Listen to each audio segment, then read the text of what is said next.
내가 죽으면 내 가족이 일할 수 있게 해달라는 건데 그게 어렵나요? 물가도 계속 오르니까 일하는 시간은 줄여주고 돈은 계속 올려달라는 거잖아요. 삼성에서 알아서 해줘도 모자랄 판에 파업까지 하게 만들어요. 삼성은 반성 좀 하고 우리의 요구를 들어달라고요. 안녕하세요. 저는 뭄바이에서 한국 기업들의 동향을 취재 중인 라지브 쿠마르입니다. 오늘은 우리 인도에서 벌어지고 있는 소식을 전해드리려고 합니다. 어제 새벽 체나이의 삼성전자 공장 앞에 도착했을 때 저는 충격을 받았습니다. 2천여 명의 직원들이 3주째 파업을 벌이고 있었거든요. 공정한 임금을 달라는 플래카드가 공장 정문을 뒤덮고 있었습니다. 대체 인력들이 간신히 공장을 돌리고 있었지만 긴장감이 공기 중에 가득했어요. 파업 대표와 대화를 나누면서 그들의 요구사항에 놀랐습니다. 현재 월급 55만 루피를 3년 안에 2배로 올려달라고 하더군요.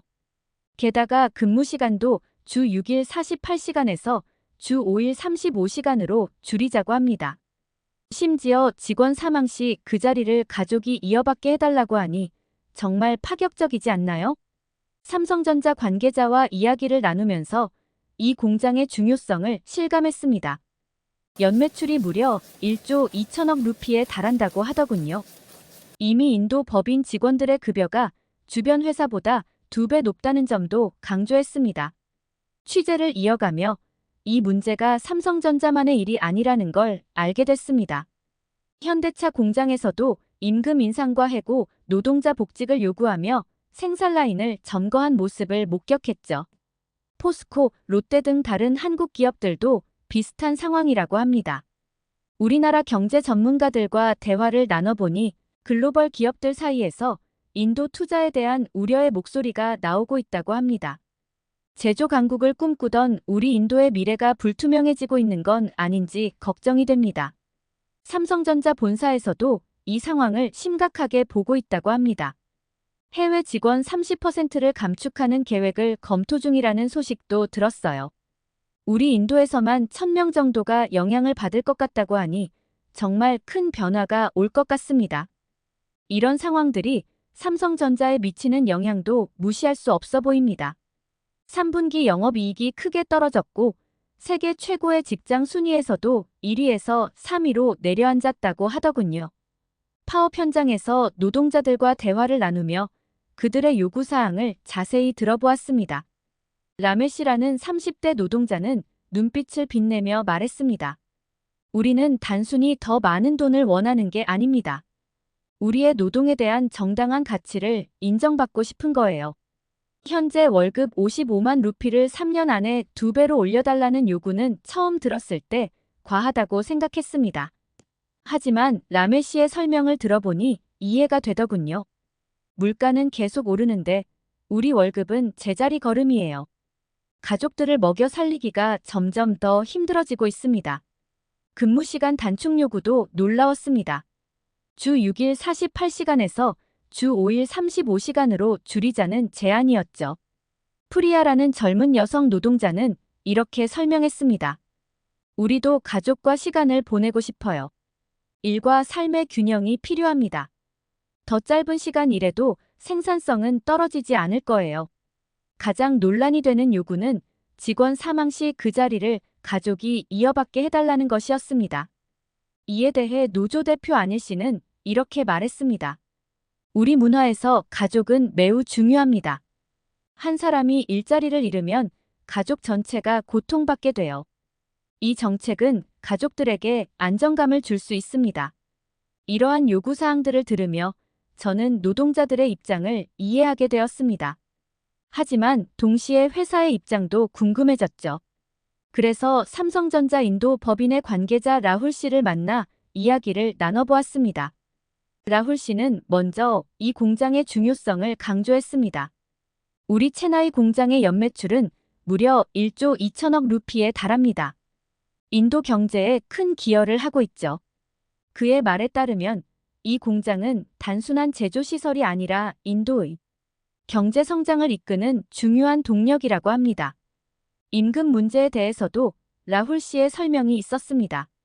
우리 직원들의 급여는 이미 주변 회사보다 2배 높은 수준입니다. 회사는 직원들의 복지를 위해 지속적으로 노력하고 있어요. 그는 급격한 임금 인상이 회사의 경쟁력을 해칠 수 있다고 우려했습니다.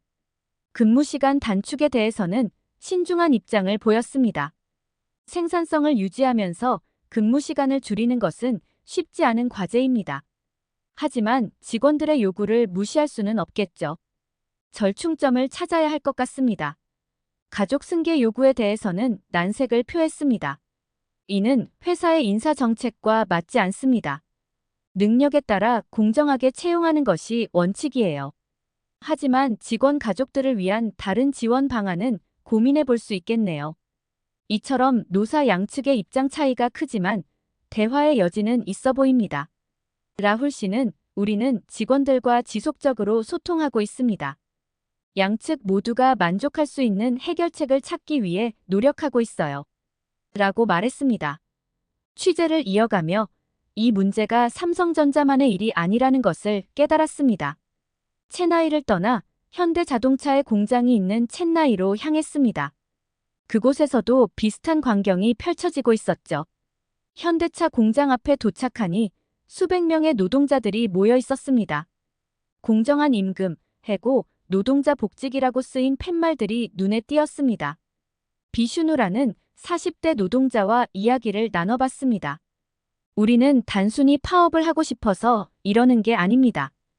회사가 우리의 목소리를 들어주지 않아 어쩔 수 없이 이렇게 된 거예요. 비슈누의 말에 따르면 그들은 몇 달 전부터 회사 측에 임금 인상과 근로 조건 개선을 요구해왔지만 제대로 된 답변을 받지 못했다고 합니다. 특히 그들이 강조한 것은 해고 노동자들의 복직이었습니다. 지난해 코로나19로 인한 구조조정 때 많은 동료들이 일자리를 잃었어요. 하지만 지금은 상황이 나아졌는데도 그들을 다시 받아주지 않고 있습니다. 현대차 측 관계자 안일 씨를 만나 회사의 입장도 들어보았습니다. 우리도 직원들의 요구를 이해합니다. 하지만 갑작스러운 대규모 임금 인상은 회사 재정에 큰 부담이 됩니다. 점진적인 개선을 위해 노력하고 있어요. 해고 노동자 복직 문제에 대해서는 이렇게 답했습니다. 경영 상황이 완전히 회복된 것은 아닙니다. 신중하게 검토하고 있지만 모든 해고 노동자를 한 번에 복직시키기는 어려운 상황입니다. 현대차에 이어 포스코의 제철소로 향했습니다. 그곳에서도 노사 갈등의 조짐이 보였습니다. 노조 대표 라지브 씨는 이렇게 말했습니다. 우리는 아직 파업까지 가지 않았지만 언제든 그렇게 될 수 있습니다. 안전 문제, 복리후생 개선 등 해결해야 할 문제가 산적해 있어요. 포스코 인도 법인의 김 부장은 이렇게 답했습니다. 직원들의 안전과 복지는 우리의 최우선 과제입니다. 지속적으로 개선하고 있지만 모든 것을 한 번에 해결하기는 어렵습니다. 점진적인 변화가 필요해요. 마지막으로 롯데의 제과 공장을 찾았습니다. 이곳에서는 다행히 큰 갈등은 없어 보였지만 긴장감은 감지됐습니다. 한 직원은 아직은 괜찮지만 다른 한국 기업들의 상황을 보면 우리도 언제든 그렇게 될 수 있다는 불안감이 있어요 라고 말했습니다. 이처럼 여러 한국 기업들을 돌아보며 이 문제가 단순히 개별 기업의 문제가 아니라 인도에 진출한 외국 기업들이 공통으로 겪고 있는 과제라는 것을 알 수 있었습니다. 인도 노동부 관계자 샤르마 씨와의 인터뷰에서 그는 이렇게 말했습니다. 우리는 외국 기업들의 투자를 환영합니다. 하지만 동시에 우리 노동자들의 권리도 보호해야 합니다. 양측이 윈윈할 수 있는 해결책을 찾아야 해요. 경제 전문가 굽타 교수는 이번 사태에 대해 이렇게 분석했습니다. 이는 인도의 경제 성장 과정에서 필연적으로 나타나는 진통입니다. 노동자들의 권리 의식이 높아지는 것은 자연스러운 현상이지만 동시에 기업의 경쟁력도 고려해야 합니다. 균형점을 찾는 것이 중요해요. 우리나라 경제 전문가들과 대화를 나누며 이번 사태가 단순히 노사 갈등을 넘어선 더 큰 그림이 있다는 것을 깨달았습니다. 델리 대학교의 아미트 교수를 만나 이야기를 나눴습니다. 이번 사태는 인도 경제의 구조적 변화를 보여주는 중요한 신호입니다. 지난 10년간 인도는 급속한 경제 성장을 이뤘지만 그 혜택이 노동자들에게 충분히 돌아가지 않았어요. 이제 그들이 목소리를 내기 시작한 겁니다. 교수는 이어서 글로벌 기업들의 우려에 대해 언급했습니다. 삼성, 현대차 같은 대기업들의 고민을 이해합니다. 하지만 이들이 인도 시장에서 얻는 이익을 생각하면 노동자들의 요구를 무시할 수만은 없을 겁니다. 뭄바이의 한 투자은행에서 일하는 라빈드라 싱은 다른 시각을 제시했습니다. 외국 기업들의 투자가 줄어들면 인도 경제에 큰 타격이 될 수 있습니다. 정부가 나서서 이 상황을 중재해야 해요. 노동자의 권리도 중요하지만 기업들이 떠나가게 해서는 안 됩니다. 인도 상공회의소의 프라빈 아가르왈 회장과의 대화도 인상적이었습니다. 우리는 지금 중요한 갈림길에 서 있습니다. 노동개혁은 필요하지만 그 과정에서 외국 투자자들을 소외시켜서는 안 됩니다. 균형 잡힌 접근이 필요한 시점입니다. 이들 전문가들의 의견을 종합해보니 인도 정부의 역할이 매우 중요해 보였습니다. 노동부 장관 산토시 강와르와의 인터뷰에서 이 점을 확인할 수 있었습니다. 정부는 이 상황을 매우 심각하게 받아들이고 있습니다. 노동자의 권리를 보호하면서도 기업들이 편안하게 사업할 수 있는 환경을 만들기 위해 노력하고 있습니다. 새로운 노동법 개정안을 준비 중인데 이를 통해 많은 문제가 해결될 수 있을 것으로 기대합니다. 하지만 일부에서는 정부의 대응이 너무 늦다고 비판합니다. 노동운동가 키란 데사이는 이렇게 말했습니다. 정부가 더 빨리 움직였다면 이런 대규모 파업은 없었을 겁니다. 노동자들의 목소리를 너무 오랫동안 무시해왔어요. 한편 이번 사태가 인도의 제조업 경쟁력에 미칠 영향에 대해서도 우려의 목소리가 나옵니다. 경제 분석가 라훌 바자즈는 이렇게 말했습니다. 인도가 세계의 공장이 되려는 꿈이 흔들리고 있어요. 노동 비용이 올라가면 베트남이나 방글라데시 같은 국가들에 밀릴 수 있습니다. 그러나 낙관적인 시각도 있습니다. 테크 마힌드라의 CEO CP 구르나니는 이렇게 말했습니다. 이번 위기를 잘 극복한다면 오히려 인도의 제조업 경쟁력이 더 강화될 수 있습니다. 노사 관계가 안정되고 생산성이 향상된다면 장기적으로는 더 매력적인 투자처가 될 거예요. 저는 삼성전자 본사의 대응에 대해 알아보기 위해 한국행 비행기에 올랐습니다. 서울에 도착해 삼성전자 본사를 찾았을 때 긴장감 넘치는 분위기를 느낄 수 있었습니다. 인사팀 김 부장과의 인터뷰에서 그는 이렇게 말했습니다. 우리는 인도 법인의 상황을 매우 심각하게 받아들이고 있습니다. 해외 직원 30% 감축 계획은 이미 몇 달 전부터 검토 중이었지만 최근 사태로 인해 더욱 신중하게 접근하고 있습니다. 김 부장의 말에 따르면 이번 구조조정은 단순한 비용 절감이 아니라 글로벌 전략의 재편이라고 합니다. 인도에서만 1000명 정도가 영향을 받을 것으로 예상되지만 이는 불가피한 선택입니다. 우리는 더 효율적이고 경쟁력 있는 조직을 만들기 위해 노력하고 있습니다. 하지만 이러한 계획이 인도 법인의 노사 갈등을 더욱 악화시킬 수 있다는 우려도 있습니다. 이에 대해 김 부장은 우리는 최대한 공정하고 투명한 프로세스를 통해 이 문제를 해결하려 노력할 것이라고 강조했습니다. 삼성전자의 해외 전략을 담당하는 이 상무와도 대화를 나눴습니다. 인도는 여전히 우리에게 중요한 시장입니다. 하지만 최근의 상황은 우리로 하여금 리스크 관리의 중요성을 다시 한번 깨닫게 해주었습니다. 앞으로는 특정 국가에 너무 의존하지 않는 다변화 전략을 더욱 강화할 계획입니다. 이 상무는 베트남, 인도네시아 등 동남아 국가들로의 생산기지 이전 가능성에 대해서도 언급했습니다. 아직 구체적인 계획은 없지만 모든 가능성을 열어두고 검토하고 있습니다. 우리의 목표는 안정적이고 효율적인 글로벌 공급망을 구축하는 것입니다. 한편 삼성전자의 이번 결정이 한국 경제에 미칠 영향에 대해서도 우려의 목소리가 나오고 있습니다. 한국경제연구원의 박 연구위원은 이렇게 분석했습니다. 삼성전자의 해외 생산 비중이 줄어들면 단기적으로는 국내 고용에 긍정적일 수 있습니다. 하지만 장기적으로는 글로벌 경쟁력 약화로 이어질 수 있어 우려됩니다. 노동계의 반응도 주목할 만합니다. 한국노총 관계자는 글로벌 기업의 구조 조정은 결국 노동자들의 희생으로 이어집니다. 국내외를 막론하고 노동자의 권리가 보호받을 수 있도록 정부와 기업이 노력해야 합니다라고 말했습니다. 삼성전자의 이번 결정은 3분기 실적 부진과도 무관하지 않아 보입니다. 최근 발표된 3분기 영업이익이 큰 폭으로 감소했기 때문입니다. 재무팀 최 이사는 글로벌 경기 침체와 반도체 시장의 불황이 주요 원인이라고 설명하면서도 인도를 비롯한 해외 생산 기지의 불안정성도 실적 하락에 일부 영향을 미쳤다고 인정했습니다. 더불어 삼성전자가 세계 최고의 직장 순위에서 1위에서 3위로 내려앉은 것도 이번 사태와 무관하지 않아 보입니다.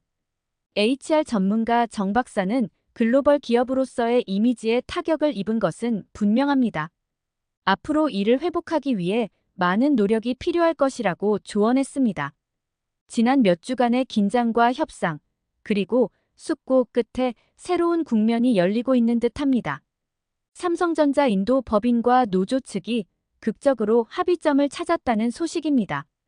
양측은 16시간에 걸친 마라톤 협상 끝에 다음과 같은 합의에 도달했습니다. 먼저, 임금 인상률은 3년간 단계적으로 40%를 올리기로 했습니다. 노조 측의 초기 요구인 100%에는 미치지 못하지만 회사 측의 대폭 양보가 있었던 것으로 보입니다. 근무 시간은 주 6일 45시간으로 소폭 단축되었고 연간 유급 휴가도 2일 추가되었습니다. 노조 대표 라훌 샤르마는 이렇게 말했습니다. 우리의 모든 요구사항이 관철된 것은 아니지만 회사 측의 성에 있는 태도에 감사드립니다. 이번 합의가 앞으로 더 나은 노사관계를 위한 첫걸음이 되길 바랍니다. 삼성전자 한종의 부회장도 입장을 밝혔습니다. 어려운 과정이었지만 서로를 이해하려는 노력 끝에 좋은 결과를 얻을 수 있었습니다. 앞으로도 직원들과 함께 성장하는 기업이 되도록 노력하겠습니다. 이번 합의의 배경에는 인도 정부의 중재 노력이 컸던 것으로 알려졌습니다. 노동부 장관 바르샤 초우드리는 양측의 입장을 경청하고 조율하는 과정에서 정부가 가교 역할을 했습니다. 이번 사례가 인도 내 다른 기업들에게도 좋은 본보기가 되길 바랍니다라고 말했습니다. 한편 삼성전자 본사의 구조조정 계획도 일부 수정된 것으로 보입니다. 당초 해외 직원 30% 감축 계획을 20%로 하향 조정했고 인도에서의 감원 규모도 대폭 줄었습니다. 대신 자연 감원과 희망 퇴직을 통해 점진적으로 인력을 조정할 계획이라고 합니다. 이번 사태 해결이 다른 한국 기업들에게도 영향을 미치고 있습니다. 현대자동차 인도 법인도 노조와의 협상 테이블에 앉았고 LG전자와 포스코 역시 선제적으로 직원들과의 대화에 나섰다고 합니다. 경제 전문가들은 이번 사태가 인도 노동시장에 미칠 영향에 주목하고 있습니다. 뉴델리 경제대학의 안웁신 교수는 이번 사례가 인도 내 다른 기업들의 노사 관계에도 긍정적인 영향을 미칠 것이라고 전망했습니다. 그러나 일부에서는 여전히 우려의 목소리도 나옵니다. 인도 경영자협회의 라훌 메흐라 회장은 급격한 임금 인상이 인도의 제조업 경쟁력을 약화시킬 수 있다고 경고했습니다. 환경단체들은 이번 기회에 환경 문제도 함께 논의되어야 한다고 주장합니다. 그린피스 인도 지부의 아샤 샤르마 대표는 노동 환경 개선과 함께 기업의 환경 책임도 강화되어야 한다고 말했습니다. 이번 사태 해결이 한국-인도 관계에 미칠 영향에 대해서도 관심이 쏠리고 있습니다. 주인도 한국 대사관 관계자는 양국 간 경제 협력이 더욱 공고해지는 계기가 되길 바란다고 밝혔습니다. 인도 현지 주민들의 반응도 대체로 긍정적입니다. 체나이 상공회의소 회장 라비 쿠마르는 지역 경제에 큰 도움이 될 것이라며 환영의 뜻을 밝혔습니다. 이번 사태를 지켜보며 우리는 글로벌 경제의 새로운 패러다임을 목격하고 있는지도 모릅니다. 단순한 비용 절감을 넘어 기업과 노동자, 그리고 지역사회가 함께 성장하는 모델을 모색하는 과정이었다고 볼 수 있겠습니다.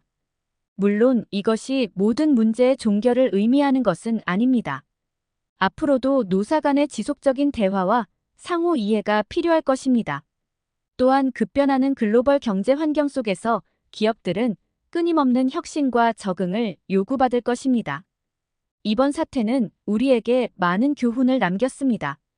문화적 차이를 극복하고 상호 이해를 도모하는 것의 중요성, 노동자의 권리와 기업의 경쟁력 사이의 균형, 그리고 정부의 중재 역할의 중요성 등을 다시 한번 깨닫게 되었습니다. 앞으로 이 합의가 얼마나 잘 이행되고 어떤 결과를 낳을지 지켜봐야 할 것입니다. 하지만 분명한 것은 이번 경험이 글로벌 기업과 신흥국, 노동자들 사이의 관계에 새로운 이정표를 세웠다는 점입니다. 뭄바이의 거리에는 다시 활기가 돌고 있습니다. 체나이 공장 앞에 걸려있던 시위 현수막 대신 이제 함께 만드는 미래라는 글귀가 걸렸습니다. 이 문구가 상징하듯 앞으로의 길이 순탄치만은 않겠지만 서로 존중하고 이해하며 함께 나아가려는 의지가 있다면 더 나은 미래를 만들어갈 수 있을 것입니다. 지난 몇 주간의 취재를 마무리하며 이 사태가 단순한 노사 갈등을 넘어 글로벌 경제의 새로운 모델을 모색하는 과정이었음을 다시 한번 느낍니다.